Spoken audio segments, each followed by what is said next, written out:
This is CNN Breaking News. I'm Robin Curnow. You're watching Newsstream. Thanks so much for joining us. And there certainly is significant and happy breaking news this hour. That dramatic mission, successful mission to rescue 12 boys and their football coach has ended. It is over. They are all safe. We know that, though, the divers who evacuated them still are in that cave. 4 of those divers are still to leave, but we know that the last 4 boys just emerged a short time ago. Also emerging, the 25-year-old coach. He was the last one of that team to come from that cave.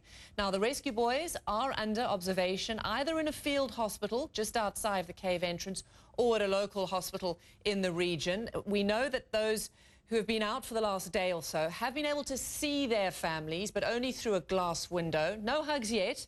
But we're also still waiting word on, as I said, the doctor and 3 Thai Navy SEALs who are still in that cave. So we're hoping that they will emerge safely in the next few hours as well. Watching all of this is Matt Rivers. He's outside the hospital where the boys are being treated. Matt, how many of these boys have made it to that hospital where you are?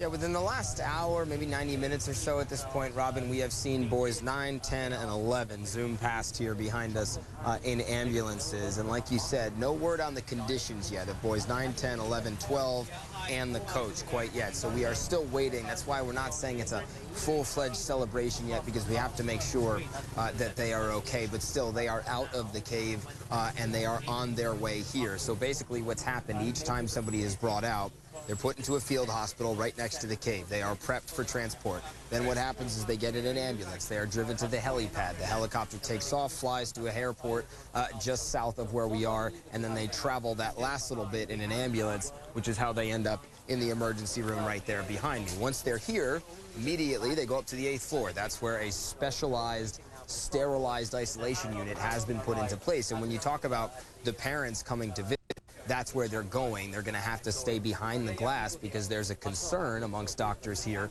that these boys have a weakened immune system, that the coach will have a weakened immune system, and that they could be more susceptible to infection and to illness. And they want to make sure that this recovery goes as smoothly and as swiftly as possible. So you're looking at probably 7 days in isolation, according to officials, before they're willing to kind of relax those restrictions. And then they could be in the hospital for longer than that. We're getting word, though, the 8 boys in there already. The first 8 are in pretty good health.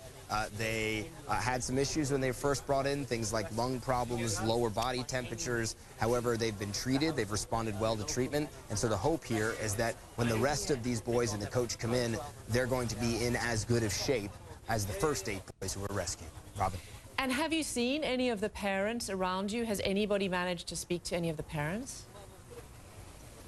Not yet, although I can tell you that CNN has 2 reporting teams out right now in the village where these boys are from. They all live relatively close to one another, and I know for a fact that we are talking to relatives right now. I do believe that the parents, the actual parents of the boys, are all together, and they will likely be making their way here to the hospital. Generally speaking, and you could argue, well, you can't argue, it is, rightly so, they're being given privacy by Thai authorities, and so parents are being kind of shepherded from one place to another, really closely guarded by Thai officials. And so we expect them to probably be brought into a back entrance there in the hospital as soon as they can. But what this place will represent over the coming days, Robin, not only a place where treatment will be done and hopefully the recoveries begin, but it will also be a place of reunions, right? Like remarkable, remarkable reunions that were not guaranteed just a couple days ago. No, certainly, and I think that is what is so amazing about this. I think it's 18 days they've been in that cave. It was 9 days before they were even found. That in itself was remarkable, and, you know, we saw those pictures. They were scrawny, they were malnourished, but still in extremely good health considering. These boys are tough, aren't they? I don't think there's any question about it. I mean, look at the letters that they wrote to their parents, Robin. I mean, that was just a couple days ago when they were all still down there. They were telling their parents not to worry. These are kids, and they're saying, no, Mom and Dad, don't worry, I'm strong. Can I have fried chicken when I come out? I mean, that's probably a little bit of youthful naivety, but it's also, you know, strength. Where these boys, I think, had a sense that they were going to come out. And I also think that we should give credit here to the coach. We don't know why the boys went all the way in there, and maybe these questions can be answered later, but I don't think that this situation could have been possible, I think, without the coach. I mean, we know that he gave his food to the boys in the beginning to make sure they were safe. There's reports that he led them in meditation. He was the only real adult in the room. And so, you know, we're going to learn more about what it was like in that cave. But the fact that the coach and the boys were able to bond together and get through this experience, it just, I don't know that there's a lot of words to describe it, but it is remarkable. It's difficult because it is just such a wonderful sense of utter positivity, isn't it? I mean, there's so much bad news at the moment in the world, and I think to be able to see this come to fruition like this for all of us, because the whole world feels like they're invested in this, it is just a wonderful, wonderful moment. And when we talk about faith, how much do you think the boys' Buddhist faith has played into that? You talked about meditation. How key do you think that was?